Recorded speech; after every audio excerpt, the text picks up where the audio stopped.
I was standing in my penthouse kitchen, staring at a catering estimate that cost more than most people's cars, when I realized I was about to celebrate 20 years of marriage to a woman who hadn't said, "I love you" in 6 months. The irony wasn't lost on me. Preston Gates, the guy who built half of Manhattan's luxury skyline, couldn't build a marriage that lasted past the warranty period. $50,000 for one night, I muttered, flipping through the anniversary party proposals. Helena better appreciate this. Before we dive deeper into this story, I have one small request. Please subscribe, drop a like, comment, and hit that hype button to boost this channel so more people can discover these incredible Reddit stories. My wife, Helena Ward Gates, swept into the kitchen like she owned the place, which technically she didn't. I'd bought this penthouse 3 years ago with my own money, back when I still thought grand gestures might save our relationship. She barely glanced at me as she grabbed her designer purse, the one that cost more than my first car. "I'm meeting the girls for lunch," she announced, checking her reflection in the chrome refrigerator. At 42, Helena was still stunning, all sharp cheekbones and perfectly styled blonde hair. But there was something cold in her green eyes now, something that hadn't been there when we first met. "What about the anniversary planning?" I asked. "The caterer needs final numbers by tomorrow." She paused, her hand on the door handle. "Oh, that. Just pick whatever. You know I trust your judgment." Trust my judgment, right. The same judgment that had apparently missed the fact that my wife had checked out of our marriage somewhere around year 15. I watched her leave, noting how she didn't kiss me goodbye anymore. Hadn't in months. My phone buzzed. A text from Tara, my assistant. "Hotel concierge called. Helena's been booking private training sessions at the Meridian. Thought you should know." Private training sessions. I set down the catering estimate and walked to the floor-to-ceiling windows that offered a perfect view of Central Park. 20 floors below, people moved like ants, all of them probably dealing with their own betrayals and disappointments. At least they weren't spending 50 grand to celebrate them.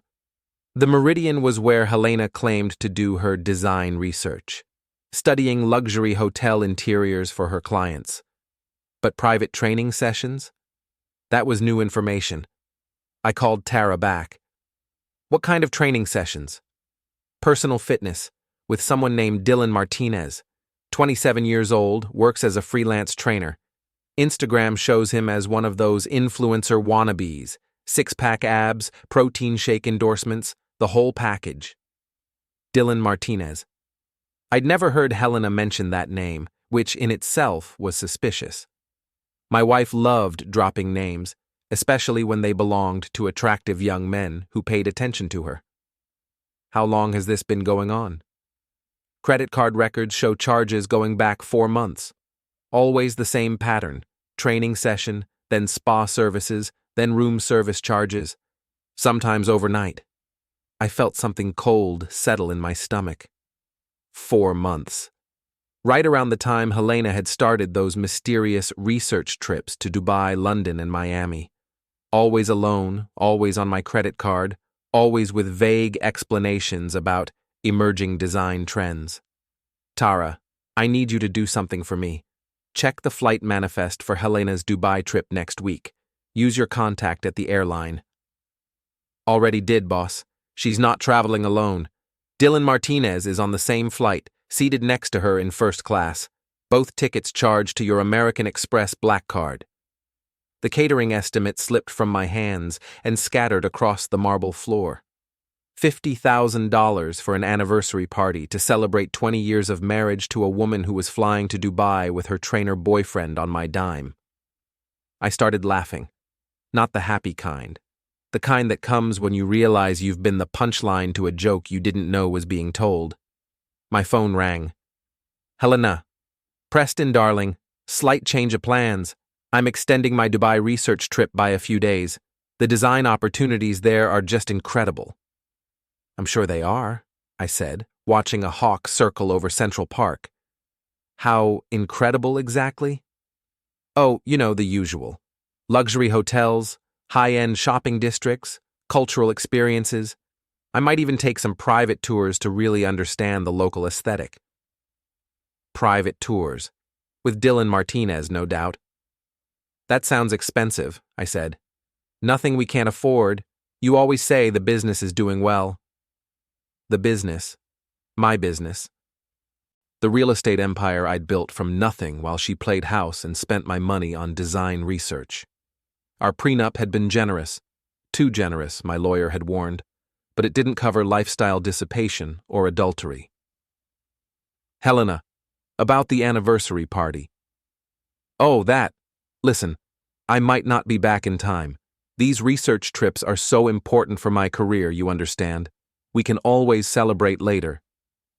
She hung up before I could respond. I stared at my phone, processing what had just happened. My wife had just canceled our 20th anniversary celebration to extend her vacation with her boyfriend, on my credit card, while lying to my face about it. I called Tara back. Cancel everything. The caterer, the florist, the band, everything. Boss, are you sure? The deposits? Get whatever you can back. And Tara? Call Julian Morrison. Tell him I need to see him tonight. It's urgent.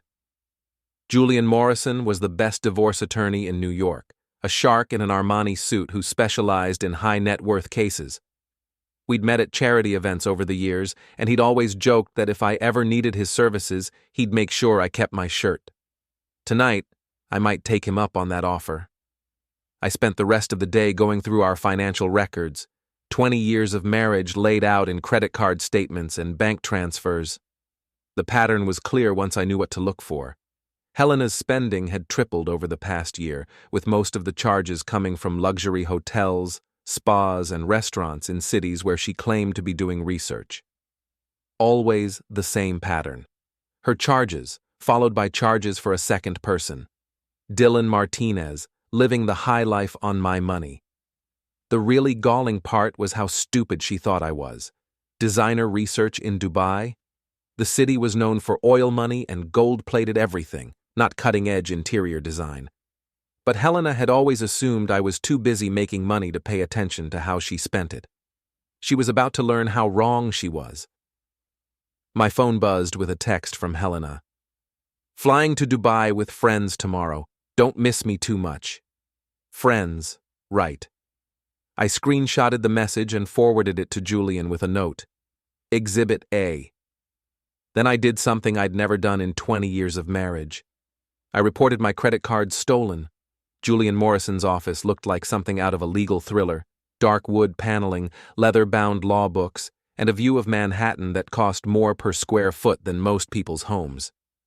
At 65, Julian had the kind of silver-haired gravitas that made judges listen and opposing counsel sweat. Preston, I have to ask, are you absolutely certain about this? He leaned back in his chair, studying the evidence I'd laid out across his mahogany desk. Once we pull this trigger, there's no going back. I'm certain. I pointed to the credit card statements. 4 months of charges for 2 people, always in luxury hotels, always when she claimed to be traveling alone for work.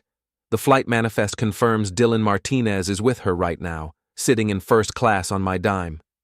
The prenup complicates things, Julian said, flipping through the document. You were generous to a fault.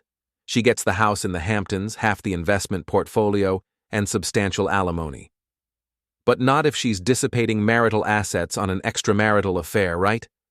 Julian smiled, the kind of smile that had made him Manhattan's most feared divorce attorney. Exactly. Lifestyle dissipation is grounds for modification of any prenuptial agreement. If we can prove she's been using marital funds to support her boyfriend, we can argue she's forfeited her claim to those assets. What about the credit cards? Reporting them stolen was brilliant. She's probably discovering right now that she can't pay her hotel bill. Dubai doesn't mess around with unpaid debts. They'll hold her until someone wires money or she finds another way to pay. I felt a grim satisfaction at that image. Helena, stranded in a Dubai hotel with her boy toy, frantically calling her parents to wire money for a bill she'd assumed I would pay. Her parents, who'd never approved of her lifestyle, learning exactly how she'd been spending her time. How do we serve her? the moment she lands at JFK. I'll have someone waiting at customs with the papers. We'll also have a photographer there. Nothing says your life is over like being served divorce papers in front of the paparazzi. Isn't that a bit much? Julian raised an eyebrow. Preston, your wife has been publicly humiliating you for months. Every society page photo of her at charity events, every interview where she talks about her design research, every time she's introduced as your wife while she's actually cheating on you. That's public humiliation. We're just returning the favor. He had a point. Helena loved being in the society pages, loved being known as the wife of Preston Gates, the real estate mogul. She'd built her entire identity around being married to money. Time to see how she handled being married to a divorce attorney instead. There's something else, I said. I want to change the locks on the penthouse. Today. Legally, that's tricky. It's the marital residence that I bought with my money in my name after we were already married. She has no legal claim to it. Julian checked his notes. You're right. The penthouse isn't covered by the prenup because you acquired it post-marriage with separate funds. Change the locks, but document everything. We want this to look like reasonable security measures, not vindictive behavior. I left Julian's office feeling better than I had in months. For the first time in years, I was taking action instead of just writing checks. Helena thought she could play me for a fool while living off my money and sleeping with her trainer. She was about to learn the difference between Preston Gates, the generous husband, and Preston Gates, the businessman who'd clawed his way to the top of Manhattan real estate. My phone was buzzing constantly now, texts and calls from Helena. I let them all go to voicemail. Tara met me at the penthouse with a locksmith and a photographer. I've documented everything, she said, showing me her tablet. Every room, every piece of Helena's property, every valuable item. If she claims you destroyed or stole anything, we have proof it was here when we changed the locks. The locksmith was efficient. 30 minutes, and Helena's keys were useless. I had him install a smart lock system that would log every entry attempt. If Helena tried to get in, we'd have a record of it. Boss, you might want to see this, Tara said, showing me her phone. Helena's been posting on Instagram from Dubai. Look at this. The photos were exactly what I'd expected. Helena and Dylan at expensive restaurants, by the pool at a 5-star resort, shopping in gold souks. But what caught my attention were the captions. Living my best life in Dubai. Sometimes you have to treat yourself to the luxury you deserve. Design research. Living well. Blessed. She's documenting her own affair, I said, on social media, while using my money to pay for it. Gets better. Look at Dylan's posts.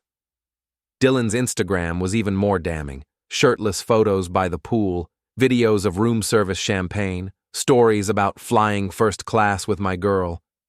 The idiot was broadcasting their relationship to his 15,000 followers. Screenshot everything, I told Tara. Julian's going to love this. My phone rang. Helena, calling for the 10th time today. This time I answered. Preston, thank God. Something's wrong with our credit cards. The hotel is saying they're declined, but that's impossible. Is it? I kept my voice calm, almost bored. Maybe you should check with the credit card company. I did. They said the cards were reported stolen. That's ridiculous. They're right here in my purse. Huh.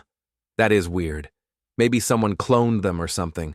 Identity theft is so common these days. There was a long pause. I could practically hear the wheels turning in Helena's head, the slow realization that something was very wrong. Preston, this isn't funny. I need you to call them and fix this right now. I'm sure you do. How's Dylan enjoying Dubai, by the way? Another pause. Longer this time. I don't know what you're talking about. Really? Because his Instagram suggests he's having a great time. First-class flights, 5-star hotels, champagne by the pool. All on my credit card, apparently. Preston, save it, Helena. I know everything. The training sessions, the hotel rooms, the fact that you're not with friends. You're with your boyfriend. My question is, how exactly do you plan to pay for your luxury vacation now? I hung up and immediately blocked her number. Within minutes, she was calling from Dylan's phone, then from the hotel phone, then from numbers I didn't recognize. I blocked them all. Tara was grinning. That felt good, didn't it? Better than good, but we're just getting started. The next phase of my plan was already in motion. Julian had contacts at every major newspaper and gossip blog in the city. By tomorrow morning, Helena's story would be everywhere. The cheating wife stranded in Dubai, abandoned by her wealthy husband after being caught with her trainer boyfriend. The photos from Dylan's Instagram would be Exhibit A. But first, I had a party to cancel. $50,000 worth of vendors who were expecting to celebrate 20 years of marriage to a woman who was currently begging hotel management not to call the Dubai police about her unpaid bill. I poured myself a scotch, the good stuff, the bottle Helena always said was too expensive for casual drinking, and stood at my floor-to-ceiling windows, watching the sun set over Central Park. Tomorrow, Helena would be on a plane back to New York, probably in coach, since her parents would only wire enough for the cheapest seats available. She'd land at JFK expecting to come home to her comfortable life, her generous husband, and her unlimited credit cards. Instead, she'd find a divorce attorney, a photographer, and the ruins of everything she'd taken for granted. My phone buzzed with a text from an unknown number. "Preston, please call me. We need to talk. I can explain everything. H." I deleted it without responding. There was nothing left to explain. JFK International Airport at 6 a.m. was a special kind of hell. Fluorescent lighting, stale coffee, and the constant announcement of delayed flights. I stood in the international arrivals area with Julian, a photographer named Rick who specialized in celebrity divorces, and a process server who looked like he'd rather be anywhere else.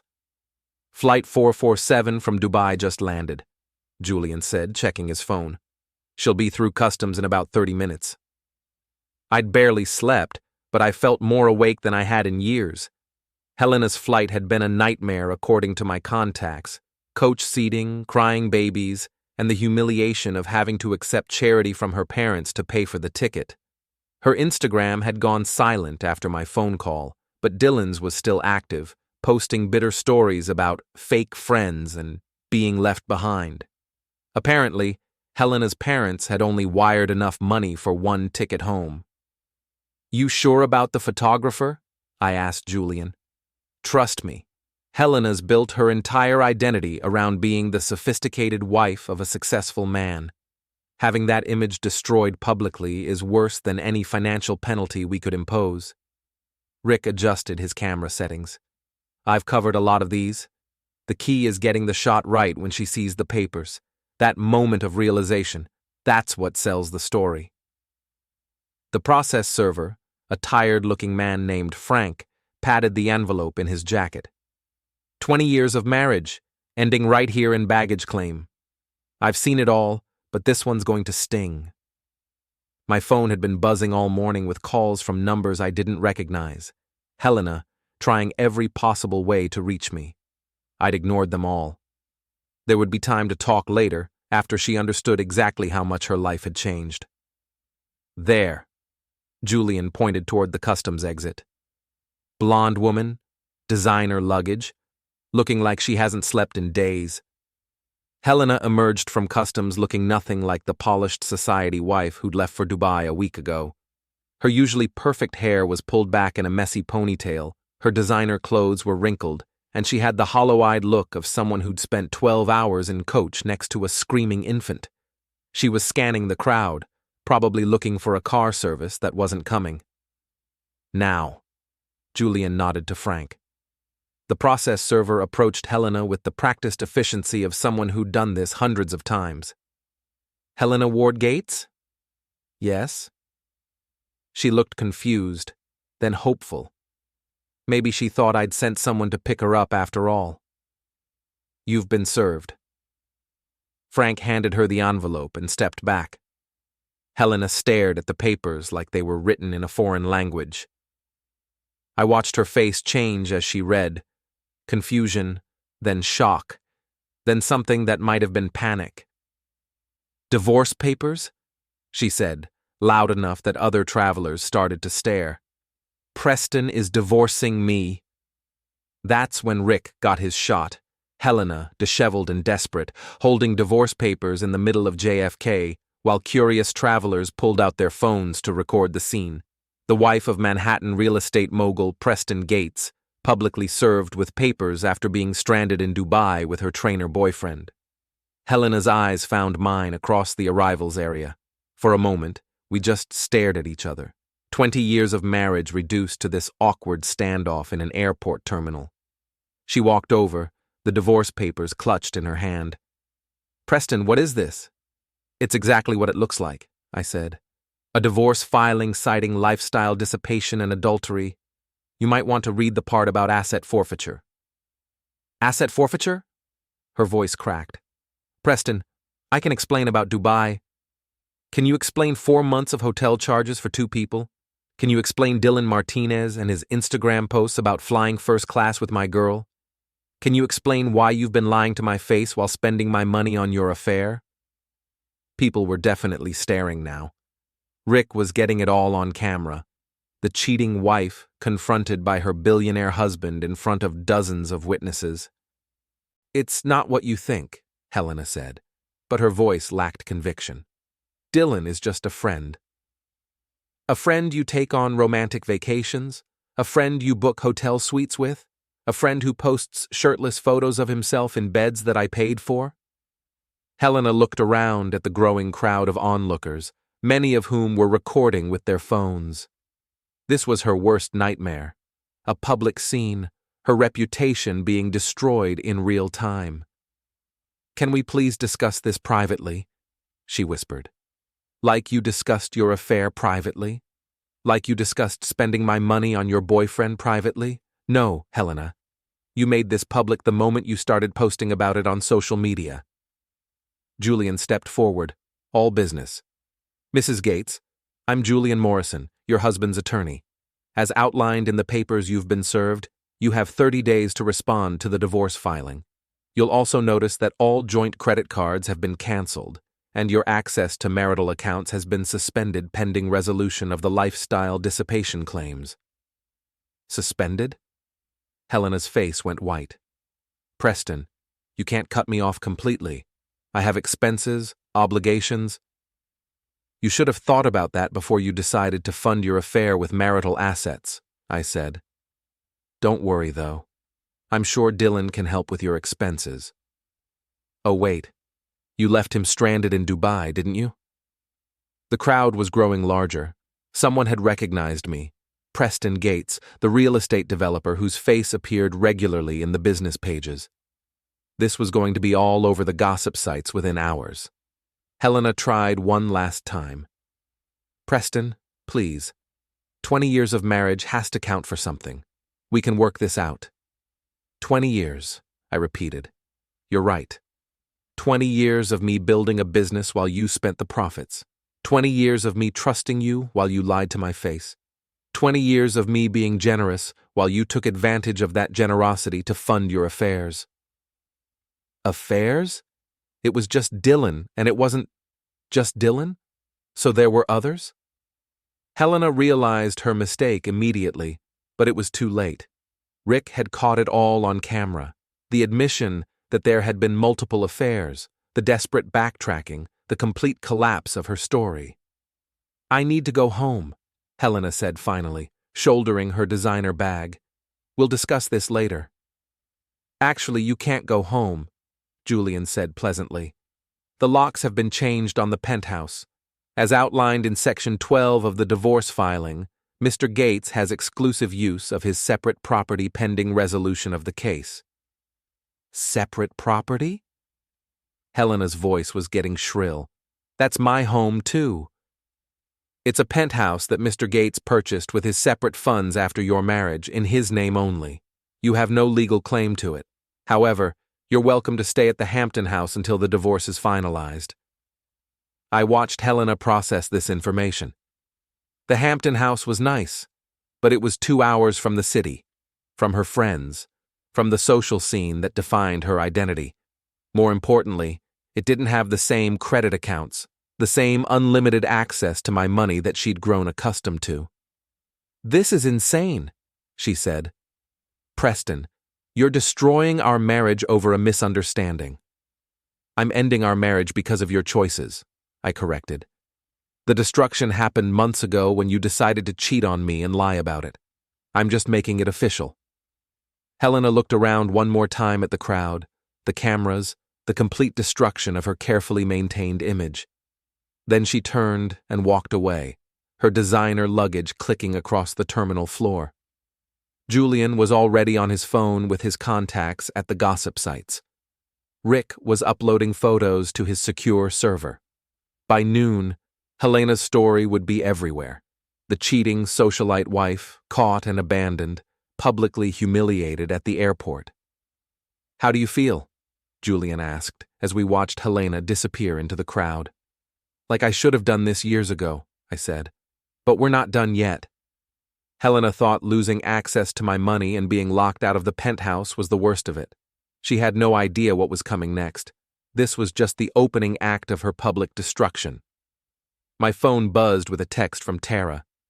"Helena's parents are calling every 10 minutes. Her society friends are already asking questions. And Dylan just posted a very angry video from Dubai about being abandoned by fake people. This is going to be a fun day." I smiled as we walked toward the parking garage. Helena had spent years building her reputation as the perfect society wife, the successful designer, the woman who had everything. She was about to learn how quickly that reputation could crumble when it was built on lies and other people's money. The real revenge was just beginning. The gossip sites worked faster than I'd expected. By 10 a.m., Helena's airport humiliation was trending on 3 different social media platforms. The headlines were brutal. Real estate mogul's wife served divorce papers after Dubai affair. Society wife stranded abroad after husband discovers cheating. And my personal favorite, from penthouse to poorhouse, the Helena Gates story. I was in my office reviewing contracts when Tara burst in with her laptop. "Boss, you need to see this. It's everywhere." The photos Rick had taken were devastating. Helena looking disheveled and desperate, clutching divorce papers while travelers recorded her meltdown on their phones. But the real damage was in the comments section. Hundreds of people sharing their own stories of cheating spouses, calling Helena everything from gold digger to karma victim. "It gets better," Tara said, clicking to another tab. "Dylan's having a complete breakdown on Instagram. Look at this." Dylan's latest video was a masterpiece of self-destruction.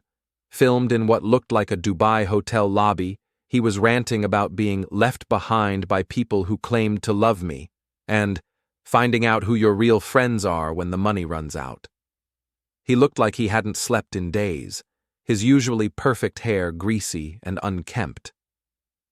"He's basically confirming the affair," I said, watching Dylan describe his relationship with someone who promised to take care of me, but abandoned me the second things got complicated.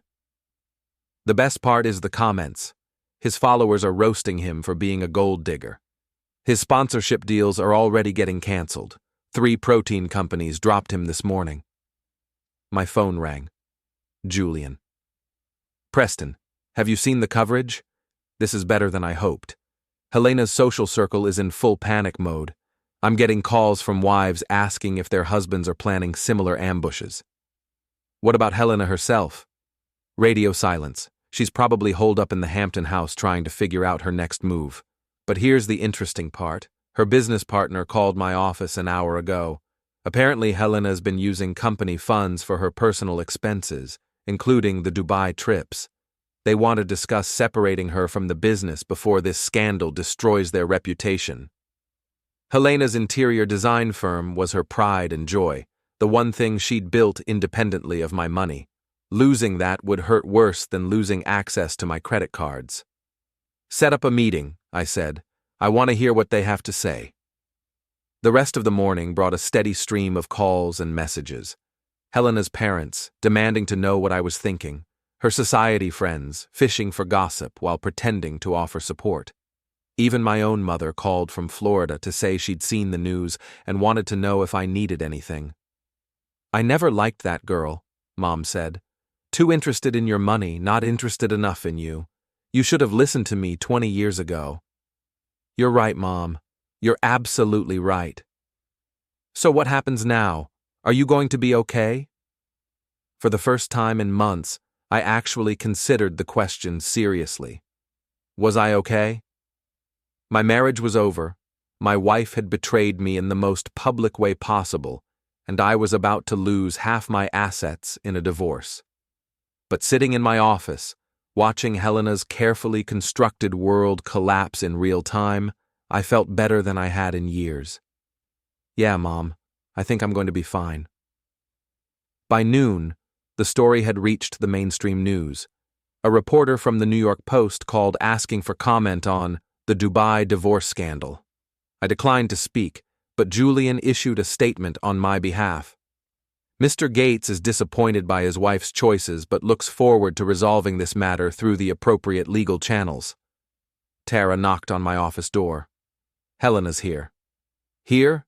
In the building?" "Downstairs in the lobby. Security won't let her up without your permission. She looks rough." I considered my options. Part of me wanted to let her stew in the lobby, to make her wait like she'd made me wait for months while she carried on her affair. But another part of me was curious to hear what she had to say now that her world was crumbling. "Send her up, but stay close in case I need you." Helena walked into my office 5 minutes later, looking nothing like the confident woman who'd left for Dubai a week ago. Her designer clothes couldn't hide the fact that she'd been crying, and her usually perfect makeup was smudged and uneven. She sat down across from my desk without being invited. "Preston, we need to talk." "I think we said everything that needed to be said at the airport." "This is insane. You're destroying both our lives over a mistake." "A mistake?" I leaned back in my chair. "Helena, you've been having an affair for months. You've been lying to my face, spending my money on your boyfriend, and posting about it on social media. That's not a mistake, that's a choice. A series of choices. It wasn't supposed to happen. Dylan was just... He made me feel young again. Attractive. You've been so busy with work, we barely talk anymore. So this is my fault? That's not what I'm saying. I'm saying we both made mistakes. We can fix this if we try." I pulled up Dylan's Instagram on my computer and turned the screen toward her. "Can we fix this? Can we fix the fact that your boyfriend has been broadcasting your affair to 15,000 followers? Can we fix the fact that you've been using company funds to pay for your romantic getaways?" Helena's face went pale. "How do you know about the company funds?" "Your business partner called my lawyer this morning. Apparently they're considering removing you from the firm to protect their reputation. Something about unauthorized use of corporate credit cards for personal expenses." "They can't do that. I built that company with my money. The initial investment, the office space, the connections that got you your first clients. All of that came from me. And now, you've jeopardized it by using company resources to fund your affair." Helena started crying then, the kind of desperate sobs that come when someone realizes they've lost everything. But I felt nothing. No sympathy, no desire to comfort her, no impulse to fix her problems like I'd been doing for 20 years. "Preston, please. I'll end things with Dylan. I'll go to counseling. I'll do whatever it takes to fix this." "You can't fix this, Helena. You can't undo 4 months of lying and cheating. You can't undo the public humiliation of being caught. And you definitely can't undo the financial damage you've caused by dissipating marital assets. What am I supposed to do? You've cut off my credit cards, locked me out of our home, and now I'm going to lose my business. How am I supposed to live? The same way everyone else lives, by earning it. Get a job. Find an apartment you can actually afford. Learn to live within your means instead of spending other people's money." Helena stared at me like I'd suggested she move to Mars. The idea of actually working for a living, of having to budget and save and make sacrifices, was completely foreign to her. "You're being cruel," she said finally. "I'm being fair. For 20 years I supported your lifestyle, your business, your dreams. I asked for one thing in return: fidelity. You couldn't even give me that."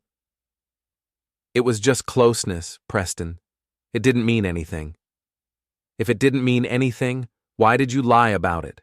Why did you spend months sneaking around using my money to pay for hotel rooms and romantic dinners?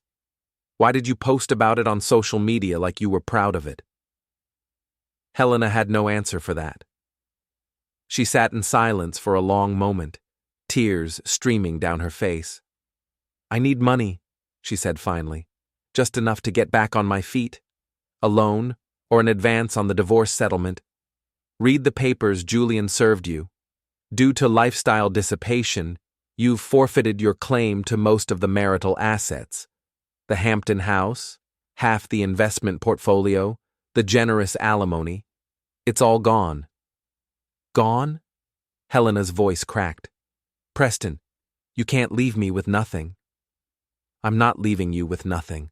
I'm leaving you with exactly what you brought to this marriage 20 years ago, which, if I remember correctly, was a maxed-out credit card and a studio apartment in Queens." Helena stood up abruptly, her chair scraping against the floor. "This isn't over, Preston. I'll fight this in court. I'll tell everyone what kind of man you really are: cold, calculating, vindictive."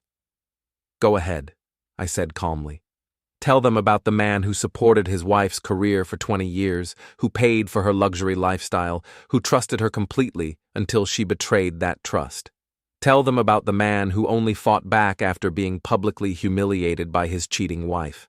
I'm sure they'll be very sympathetic to your story." Helena stormed out without another word, slamming my office door hard enough to rattle the windows. Through the glass, I watched her march past Tara's desk and disappear into the elevator. Tara appeared in my doorway a moment later. "How did that go?" "About as well as expected. She's going to fight the divorce, try to claim she deserves half of everything despite the affair." "Will that work?" "Not with the evidence we have. Dylan's social media posts, the credit card records, the witness statements from hotel staff. It's an airtight case of lifestyle dissipation. Julian thinks we can get the entire prenup voided due to her breach of the fidelity clause." My phone buzzed with a text from an unknown number. "You'll regret this, Preston. I'll make sure of it." I showed the message to Tara, who rolled her eyes. "She's really not handling this well. It's going to get worse before it gets better. Helena's not the type to go quietly." I was right. By evening, Helena had launched a counterattack on social media, posting a long Instagram story about abusive husbands who use money as a weapon and standing up for yourself when powerful men try to destroy you. The comments were mixed, some people supporting her, others pointing out that she'd been caught cheating and deserved whatever she got. But I wasn't worried about Helena's social media campaign. I had something much more devastating planned for her, something that would end her reputation in New York society forever. The real revenge was just getting started. Helena's social media counterattack lasted exactly 18 hours before it backfired spectacularly. Her Instagram post about abusive husbands had generated sympathy from some followers, but it also prompted Dylan to post his own response from Dubai, a bitter video rant where he called Helena a lying, manipulative woman who used me for closeness and abandoned me when things got complicated. "She promised me everything," Dylan said into his phone camera, looking haggard and desperate. "Said she was leaving her husband, that we'd be together, that money wasn't a problem. Then the second her credit cards got cut off, she threw me under the bus and flew home to try to save her marriage." The video went viral within hours. Dylan's followers, already angry about his gold-digging behavior, turned on him completely. But the real damage was to Helena. Dylan had just confirmed every detail of their affair, including her promises to leave me and her casual attitude toward spending my money. I was watching the video for the third time when Tara knocked on my office door. Boss, you need to see this. Helena's business partners want to meet today. They're panicking. Set it up. And Tara, call that reporter from page 6. I think it's time to give them an exclusive interview. Helena's interior design firm, Ward and Associates, occupied a trendy space in Soho that I'd helped finance 3 years ago. The partners, 2 sharp women named Rebecca and Sarah, had built a successful business designing luxury apartments and hotel spaces. Helena's scandal was threatening to destroy everything they'd worked for. Mr. Gates, thank you for coming, Rebecca said as we sat down in their conference room. We need to discuss Helena's situation. Her situation is that she's been using company credit cards to fund her extramarital affairs, I said bluntly. How much are we talking about? Sarah slid a folder across the table. $47,000 over the past 6 months. Hotel suites, restaurant bills, spa treatments, shopping, all charged to the company, but clearly for personal use. And all while she was with Dylan Martinez? Based on the dates and locations, yes. She claimed they were business expenses, client entertainment, design research, networking events. We trusted her. What do you want to do about it? Rebecca and Sarah exchanged glances. We want her out, completely. Her name off the company, her ownership stake bought out, all ties severed. This scandal is already costing us clients. How much is her ownership stake worth? On paper, about $2 million, but given the circumstances, we're prepared to offer her $100,000 to walk away quietly. I smiled. Helena's design firm was her pride and joy, the one thing she'd built that wasn't entirely dependent on my money. Losing it would devastate her more than losing access to my credit cards. Make the offer, I said, but don't be surprised if she fights it. Helena fought it, of course. Within hours of receiving the buyout offer, she was calling everyone she knew, trying to drum up support for a legal challenge. But her reputation was already toxic. No lawyer wanted to take on a case involving a woman who'd been caught stealing from her own company to fund an affair. The page 6 interview ran the next morning with the headline, Billionaire Developer Speaks Out About Cheating Wife Scandal. I'd been careful to stick to the facts. Helena's affair, the misuse of company funds, the lifestyle dissipation that voided our prenup. But the reporter had done her homework, tracking down hotel staff who confirmed Helena and Dylan's relationship. Financial experts who explained how adultery could affect divorce settlements, and even some of Helena's former friends who were now distancing themselves from the scandal. The article was devastating. It painted Helena as a manipulative gold digger who'd betrayed a generous husband and stolen from her own business partners. The photos, Helena looking disheveled at the airport, Dylan's angry videos from Dubai, screenshots of their social media posts, told the story better than any words could. My phone started ringing before 8 a.m.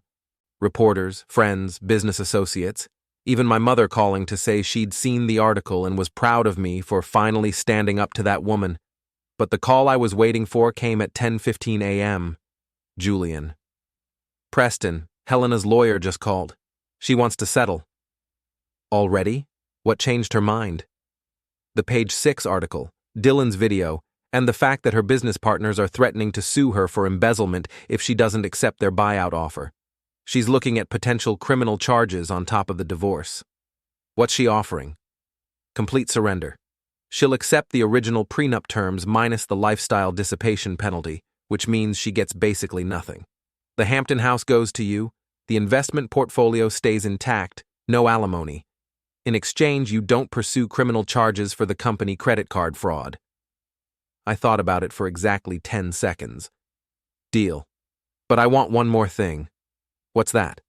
A public apology, full admission of the affair, acknowledgement that she violated our marriage vows, and a statement that I was a generous husband who didn't deserve to be betrayed. I want it posted on her social media accounts and sent to every gossip outlet in the city. Preston, that might be pushing it. That's the deal, Julian. She gets to avoid criminal charges and keep her freedom, but only if she publicly admits what she did. Otherwise, we go to court and let a jury decide whether stealing company funds to pay for hotel rooms with her boyfriend constitutes embezzlement. Helena's response came back within an hour. She'd accept the terms. The apology went live on Helena's Instagram that afternoon.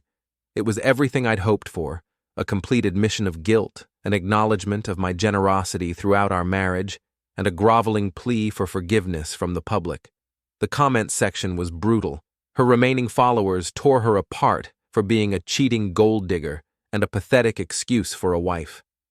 But the real satisfaction came from watching Helena's world continue to collapse.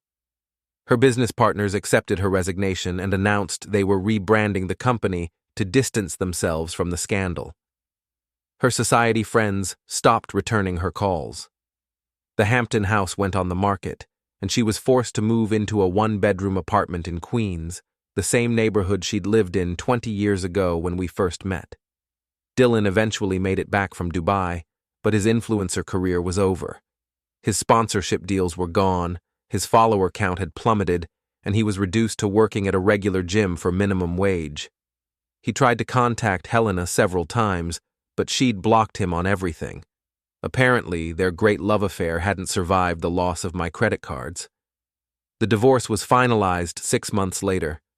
Helena got exactly what she'd brought to our marriage 20 years earlier: nothing. I kept the penthouse, the business, the investment portfolio, everything. She got her freedom and a guarantee that I wouldn't press criminal charges for the embezzlement. I ran into her once, about a year later, at a coffee shop in Midtown. She was wearing clothes I didn't recognize, not designer, probably from Target or somewhere similar.